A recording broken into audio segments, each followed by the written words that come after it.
அனைவருக்கும் வணக்கம். நம்ம இப்போ இந்த பதிவில் திருஞானம் பாகம் 1 ஆன்ம ஒளியின் வெற்றிடம் சாரதா தேவியினுடைய படைப்பு அன்பாலயத்தின் மூலமாக வெளியிட்டிருக்காங்க. அத்தியாயம் 10 பார்த்துட்டு வரோம். அதனுடைய தொடர்ச்சியை இப்போ பார்க்கலாம். அன்னை சாரதா தேவியே போற்றி போற்றி. ஒளியினை உணவாக ஏற்கும் தருணத்தில் கழிவுகள் குன்றியிருக்கும். ஓசையினை உணவாக ஏற்கும் தருணத்தில் கழிவுகள் கூடியிருக்கும். எந்த ஓர் அணுவின் வெற்றிடமும் இறுதியில் 7 வகை ஆற்றல்களை எரிபொருளாக ஏற்கும் வண்ணமே பிரிவுபட்டு செயல்புரியும். அணுக்களை 7 பிரிவுகளுக்கு மேல் பிளவுறச் செய்திட இயலாது. அதன் பொருட்டே 7 திரைகளும் உருவாகி நிலைக்கின்றன. ஓசை எனும் வெப்ப ஆற்றலால் உருவாகும் 7 வகை திரைகளும் ஒவ்வொரு மனிதனின் சிரசிலும் பல்வேறு செயல்களை ஆற்றிடும்.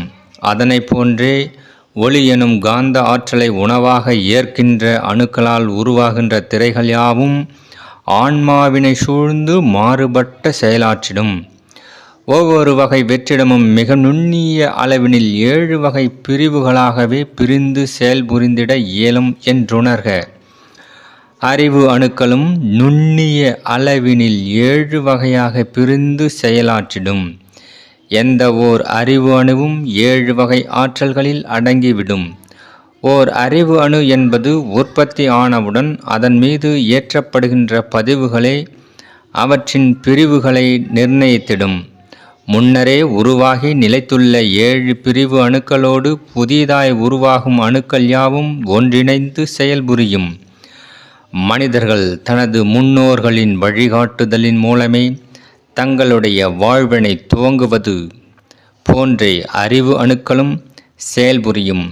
தாய் தந்தையர் மற்றும் மூத்தோர்கள் யாவருமே தங்களுடைய அனுபவ அறிவினை கொண்டே ஒரு குழந்தையினை வளர்க்கின்றனர். எனில் அறிவு என்பது வாழ்ந்து கழித்த மானுடர்களால் புதியதாய் பிறவி கண்ட மானுடர்களுக்கு உருமாற்றப்படுகின்றது.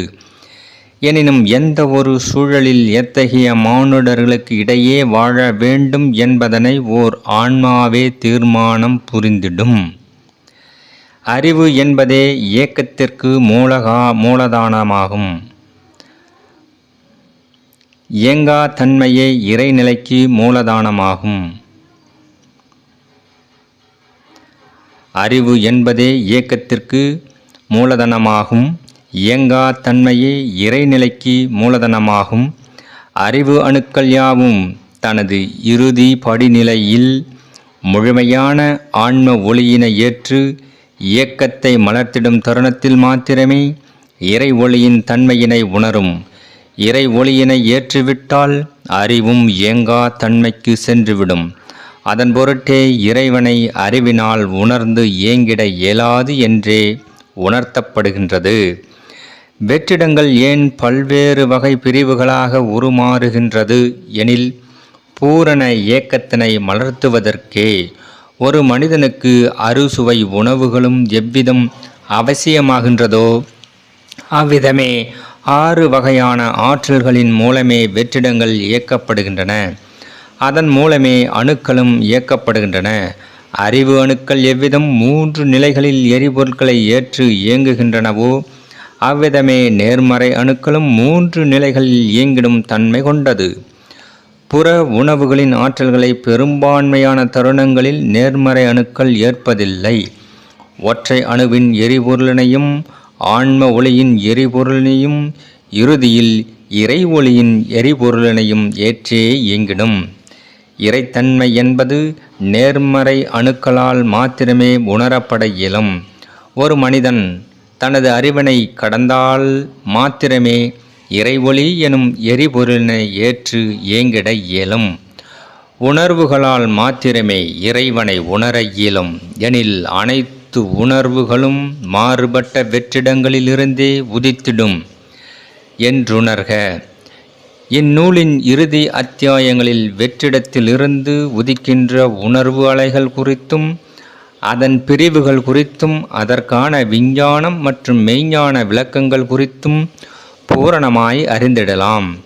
அறிவு அணுக்கள் மற்றும் நேர்மறை அணுக்களை கடந்த நிலையில் மையத்தில் வீற்றிருக்கும் நிர்மல அணுக்களும் தம்முள் வெற்றிடங்களை கொண்டிருக்கும். நிர்மல அணுக்களில் எவ்விதம் வெற்றிடம் உருவாகும் என்றும் எவ்விதம் ஆன்ம ஒளி என்பது நிறைந்திட இயலும் என்றும் அதன் பயன்பாடுகள் மற்றும் பலன்கள் குறித்தும் பூரணமாய் அறிந்திடுங்கள். நிர்மல அணுக்கள் யாவும் பிளவுறும் தன்மையற்றது. எந்த ஓர் அணுவோடு இணைந்தாலும் பிளக்க இயலாத அணுவாக நிலைத்திருப்பவையே நிர்மல அணுக்களாகும். அணு துகள்களாக சிதறிடவும் அறியாது, அன்றி ஒளிச்சிதறல்களாகவும் சிதறிட இயலாது. நிர்மல அணுக்கள் யாவும் என்றும் பிளவுறாது செயல்புரியும். இருப்பினும் அதனுள் வெற்றிடமும் உண்டு என்பதே அரிய தகவல் ஆகும். எவ்விதம் நிர்மல அணுக்களின் மத்தியில் வெற்றிடம் உருவாகும் எனில் ஆன்ம ஒளியின் மூலமே என்றுணர்க. ஆன்ம ஒளியின் துவக்க நிலை என்பது ஆன்ம கருத்துகளிடமே உள்ளது. ஆன்ம கருத்துகள்கள் யாவும் எவ்விதம் உருகி கரையும் என்றும் எவ்விதம் ரச ஒளியாக உருமாறும் என்றுமே அறிய வேண்டும். நிர்மல அணுக்களின் வெற்றிடம் என்பது அமைந்திருக்காது. எனினும் ஆன்ம ஒளியானது நிறைந்திருக்கும். அதற்கான மூல காரணம் என்பது நேர்மறை அணுக்களே. பல்வேறு ஒளிச்சிதறல்களாக உருகி கரையும் ஆன்ம ஒளி எனும் பாதரசமானது மீண்டும் ஒன்றிணைந்து நிர்மல அணுக்களால் ஈர்க்கப்பட்டு ஒளி சேர்க்கையினை நிகழ்த்தி நிர்மல அணுக்களிலும் வெற்றிடம் உருவாக காரணமாய் அமைவது நேர்மறை அணு சிதறல்களே என்றுணர்க.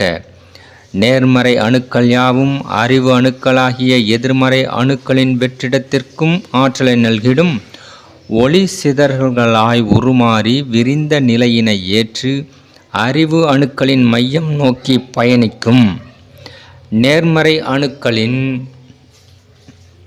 ஒளிச்சிதறல்கள் மேலும் விரிவு நிலையினை கண்டு அறிவு அணுக்களை புறத்தினிலும் சூழ்ந்து நின்று ஆற்றல் பரிமாற்றத்தை அளித்திடும். விரிதல் எனும் நிகழ்வினை ஏற்று ஒளிச்சிதறல்களாய் உருமாறுகின்ற நேர்மறை அணுக்களின் துகள்கள் யாவும் மீண்டும் ஒன்றிணைந்து ஒளிச்சேர்க்கைகளை நிகழ்த்தி சுருங்குதல் எனும் நிலையினை ஏற்று மையத்தில் உள்ள நிர்மல அணுக்களின் காந்த ஆற்றலினால் ஈர்ப்பு கொண்டு குவிந்தே உட்சென்றிடும். அத்தருணத்தில் அவையாவும் நிர்மல அணுக்களின் மையத்தில் ஒரு சிறு துளையிட்டே அமர்ந்திடும். அப்பகுதியோ வெற்றிடமாகவும் காட்சியளித்திடும். நேர்மறை அணுக்களின் ஒளிச்சேர்க்கை நிகழ்ச்சி என்பது ஒற்றை சேர்க்கையாகவே நிகழும். அனைத்து துகள்களும் உருகிய ரசமாய் ஒன்றிணைந்து ஒற்றை ரசமாய் உருமாறிவிடும். அத்தருணத்தில் ஒளிச்சேர்க்கை என்பது நிகழ்வதினால் உருகிய ரசமானது மீண்டும் சற்றே இறுகிய நிலையினை எய்திவிடும். இறுகிய ரசமே பாதரசமாகவும் உருமாறிவிடும். ஆன்ம கருத்துகள்கள் ஒன்றினை தனது மையத்தில் தாங்கியே நின்றிருக்கும் நிர்மல அணுக்கள் யாவும் நேர்மறை அணுத்துகளின் சிதறிய ஒளி ஆற்றல்களான துகள்களை தன் மையம் நோக்கி ஈர்த்த வண்ணமே செயல்புரியும். நிர்மல அணுக்களிலிருந்தே நேர்மறை அணுக்கள் யாவும் உருவானது எனும் காரணத்தினால் ஈர்ப்பினை உட்செலுத்தியே செயல்புரியும். அறிவு அணுக்களும் நேர்மறை அணுக்களை ஈர்க்கும் வல்லமை பெற்றது. அறிவு அணுக்களுக்கு ஆன்ம ஒளி எனும் எரிபொருள் அவசியமாகின்றது. எனவே தனது இயக்கத்திற்கான எரிபொருளினை ஏற்றுவிட நேர்மறை அணுக்களை ஈர்த்திடும். தேவையான உணவுகளை ஏற்ற பின்னர் தனது ஈர்ப்பினையும் தளர்த்திவிடும். அறிவு அணுக்கள் தனது ஈர்ப்பினை தளர்த்திய பின்னர் நேர்மறை அணுக்களின் ஒளி சிதறல்கள் யாவும் மீண்டும் நிர்மல அணுக்களின் ஈர்ப்பு விசையினால் ஈர்க்கப்பட்டு ஒன்றிணைந்து விடும். ஒற்றை ஒளியாகவும் இறுகிய ரசமாகவும் உருமாறி நிர்மல அணுக்கள் ஒவ்வொன்றினையும் உட்சென்றே தீண்டிடும். நிர்மல அணுக்களின் ஈர்ப்பு விசைக்குள் ஆட்படுகின்ற நேர்மறை ஒளி ரசமானது மிகவும் உயரிய கூர்மைத்தன்மையினை கொண்டிருக்கும். அவ்வொளி ரசமானது நிர்மல அணுவினை துளைத்து உள் மையம் வரை பயணிக்கும் ஓர் அம்பு போன்றது. துளையிட்டு உட்சென்றிடும் ஆற்றலினையும் பெற்றிருக்கும். நிர்மல அணுக்களை ஊடுருவி உட்சென்றிடும் நேர்மறை அணுத்துகள்கள் யாவும் மேலும் ஓர் அற்புத செயலினையும் ஆற்றிடும். அனைத்து நிர்மல அணுக்களையும் ஒரே நேர்கோட்டினில் நிறுத்தி அவற்றை துளையிட்டு ஊடுருவியே உட்சென்றிடும். அனைத்து நிர்மல அணுக்களும் ஒற்றை நேர்கோட்டினில் ஒன்றினையும் ஒற்றை அம்பாக உருமாறி அவற்றினை ஊடுருவி உட்செல்வதன் மூலம் ஓர் அற்புத வெற்றிடத்தினை உருவாக்கியும் அருளிடும். நிர்மல அணுக்கள் யாவும் ஒன்றிணைந்து விடும் தருணத்தில் அவற்றின் மையத்தில் உருவாகின்ற வெற்றிடமே மிக உயரிய வெற்றிடமாகும். அவ்வெற்றிடத்திலிருந்தே ஆன்ம ஒளி என்பது உருவாகி பரவியே செயல்புரிகின்றது. தொடர்கின்ற அத்தியாயம் தனில் மேலும் பல்வேறு அற்புத ஞானத்தினை பெற்றிடலாம்.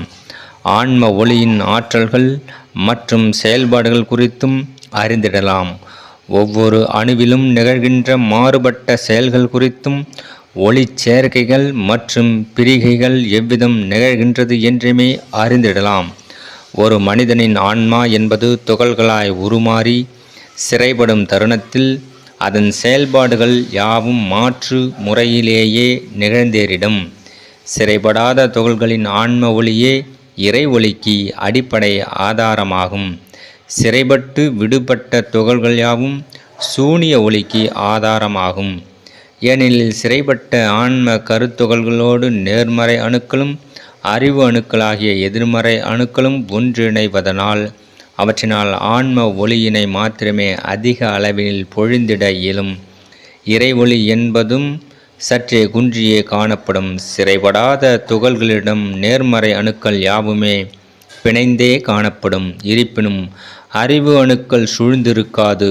எனவே அத்தகைய அணுக்களிடம் இறை ஒளியே அதிகரித்து காணப்படும். சூனிய ஒளியும் சிறிதளவு நிறைந்திருக்கும். விடுபட்ட துகள்களிடம் மாத்திரமே சூனிய ஒளி என்பது நிறைந்து காணப்படும். ஏனெனில் நிர்மல அணுக்கள் மாத்திரமே அமைந்திருக்கும். விடுபட்ட ஆன்ம கருத்துகள்களிடம் நேர்மறை அணுக்களோ அன்றி அறிவு அணுக்களோ ஒன்றிணைந்து காணப்படுவதில்லை. அதன் பொருட்டே அவையாவும் அற்புத சூனிய ஒளியினை வெளிப்படுத்தும். தொடர்கின்ற அத்தியாயங்களில் சூனிய ஒளியின் அற்புத ஆற்றலினையும் பூரணமாய் உணர்ந்திடவே எடுத்துரைப்போம். ஆன்ம ஒளியே சூனிய ஒளியாகவும் உருமாறிவிடும். நேர்மறை அணுக்களே சூனிய ஒளியினை இறை ஒளியாக திரித்து பின் ஆன்ம ஒளியாகவும் திரித்து இயக்கத்திற்கான எரிபொருளாக உருமாற்றி வழங்கிடும். உணர்ந்து ஏற்போர்க்கு இதன் ஆழ்ந்த தத்துவங்கள் எளிதாய் புரிபடும். உணர்ந்து ஏற்க கடவது வாழ்த்துகின்றேன். நன்றி. மீண்டும் அடுத்த பதிவிலே பார்க்கலாம்.